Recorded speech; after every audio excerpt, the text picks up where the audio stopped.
Resentment feels like justified. That's exactly why it's so dangerous. Have you ever noticed how some people stay stuck for years?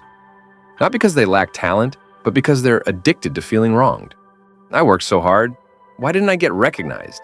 I gave them everything. How could they treat me like this? On the surface, these thoughts feel fair, even reasonable. But what if this quiet sense of being wronged is actually one of the biggest things holding you back? Feeling wronged is not just an emotion, it's a mental loop.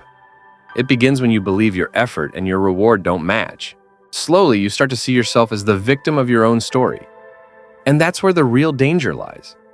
When resentment takes over, your attention shifts. You stop asking, "What can I do next?" and start asking, "Why is this happening to me?" Your mind keeps replaying painful moments, calculating how much you gave, how much others owe you, searching for evidence that proves you're right. This process consumes enormous energy, but it solves nothing. Even worse, resentment creates a hidden psychological trap. You begin to feel that because you've suffered, you deserve comfort, you deserve special treatment, you deserve recognition without asking for it. So you wait. You wait for people to understand you. You wait for the environment to change. You wait for life to finally become fair. But what usually arrives instead? More frustration, more helplessness, more anger. I've seen this pattern in many people, including myself. When I first started creating content online, I poured my heart into everything I wrote, but almost nobody read it. I felt deeply wronged. I told myself the algorithm was broken, or maybe the audience just didn't understand quality.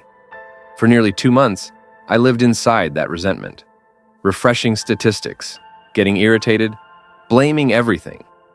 Until one day, a question hit me hard. What exactly am I waiting for? That was the day I decided to quit feeling wronged. Instead of asking, "Why don't they recognize me?" I started asking, "What can I do better?" I studied what content people actually wanted. I learned how to choose stronger topics. I actively promoted my work across platforms. 3 months later, my audience grew from a few hundred to 30,000. 6 months later, I left my job to create full-time.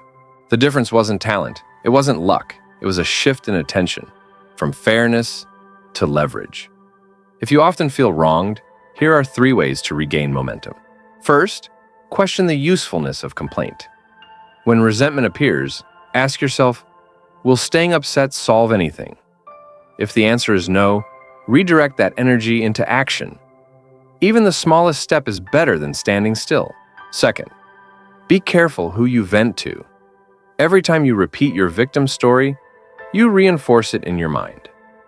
Seek people who challenge you to act, not those who only validate your frustration. Third, focus on outcomes, not just effort. Effort matters, but effort alone doesn't create impact. Results are feedback from reality. They show you where you actually stand. Quitting resentment doesn't mean becoming cold. It means transforming emotional exhaustion into directional power. You're still allowed to feel disappointed, or even treated unfairly.